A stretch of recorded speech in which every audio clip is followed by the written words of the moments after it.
Metaphors, analogies, parables, and other figures of speech can be extremely effective modes of communication when used appropriately. Imagine for a moment that you are a parent and that you have a daughter who has developed feelings for a young man, let's call him Bradley. They have both recently graduated from college, and now they are prepared to begin their lives together.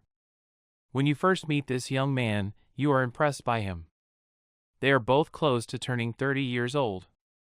They get along well and appear to be genuinely happy at a holiday gathering where drinks are flowing. He is intelligent, charming, and easygoing, and he gives off the impression that he really loves your daughter. After listening in on the conversation that was taking place between Bradley and other members of his family while they were on the back deck, you learn the following information about Bradley. At the age of 16, he took ownership of gold coins with a value of $2 million that he inherited from his grandfather. He started a relationship with a woman during his senior year of high school, and by the time he entered college, he had already spent more than $100,000 on the woman. He did this because the woman was so cute, hot, and fun, despite the fact that she was a bad girl. He spent his freshman year of college handing out sizable portions of his inheritance to members of the Kappa Skandha fraternity, the most notoriously predatory group of women on campus. He did this every weekend because everyone else was doing it, and he justified it by saying this was the time to get it out of my system before settling down on campus. He was the most notoriously predatory group of women on campus. He was the most notoriously predatory group of women on campus. He was the most notorious. Aside from that, I had a lot of money, and I knew that I would have plenty of it after college. By the time I was in my junior year, he began to slow down because he realized that each of the countless women who were taking his money really only cared about him for the purpose of getting that gold, and he began to feel bad about it. Therefore, he made the decision to take a semester off in order to find a good woman. However, the best women were already taken by men who were more reliable, stable, and frequently less wealthy. Furthermore, many of these men had plans to get married after they graduated from school at the age of 22. He had about half of his money left, so he realized it was time to hunker down and get serious about life.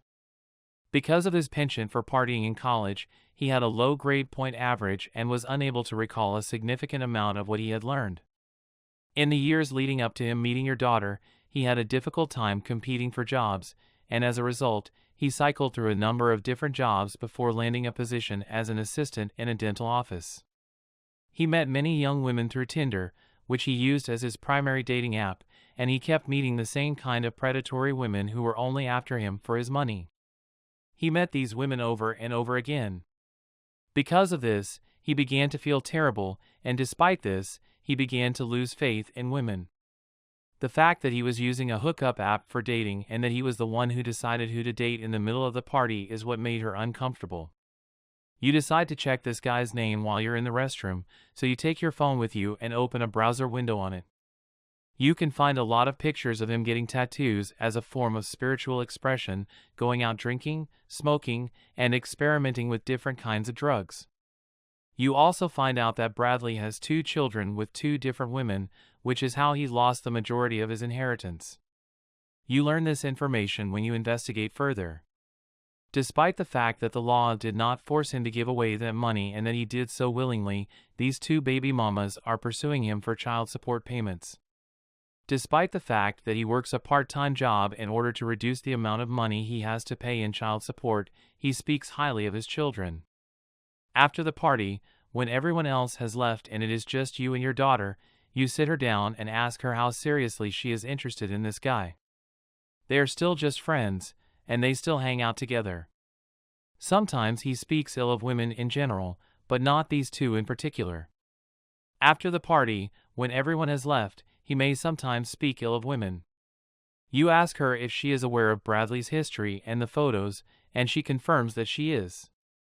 After she tells you that she loves Bradley and wants to marry him, you ask her if she is aware of his inheritance. And she says, "Dad, look, I know you have concerns, and I appreciate the fact that Bradley has approximately $5,000 worth of gold coins left out of the original $2 million. He only has a part-time job to avoid getting reamed by his evil ex-partners who abused him. I understand your concerns, and I appreciate them. Aside from that, he is content and he loves me, and despite what she claims, I am not in love with his wealth. I love him for who he is, and his history is irrelevant to me. The most peculiar aspect of the whole situation is the fact that Bradley continues to act as though he is a rich kid. He does not appear to realize that the significance that money once held for him has diminished, but despite this, he continues to believe that he is wealthy. But at this point in time, he is nothing more than an unemployed person with a little bit of money in the bank and a lot of baggage. Despite the fact that your daughter is a talented, successful professional with a big heart, she finds something alluring about the swagger that he exudes. You love your daughter with all of your heart, you raised her well, you band-aided her skin knees, and you held her in your lap as she cried.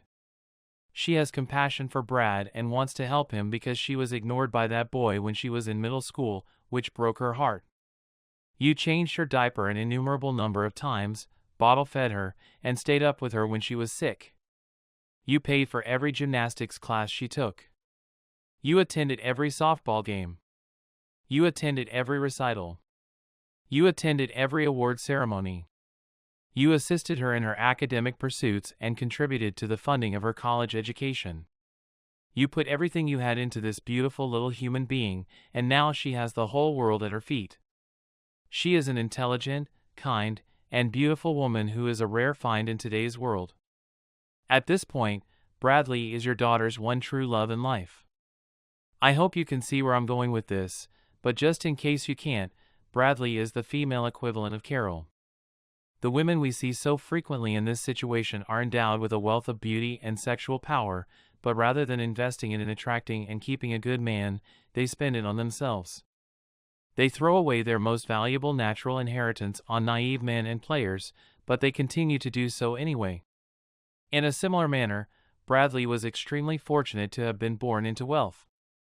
However, rather than investing this wealth using good judgment and sound reasoning in order to build a future for himself and his family, he wasted almost all of his money on frivolous things and on people who were manipulative. And now he is practically destitute as a result of his actions. Perhaps he did this because he did not have to work for it, perhaps he did not know any better, perhaps he believed that the gravy train would never come to an end, who can say? But there are two things that are crystal clear. Because Bradley has very poor judgment, he will never, ever get that money back, and his arrogance in light of the circumstances will get on your nerves. Now that he has demonstrated that he is wasteful, foolish, hedonistic, and focused on the short term, he will almost certainly make a poor partner for your daughter. You may also begin to wonder, despite the fact that your daughter is amazing, where you went wrong with her.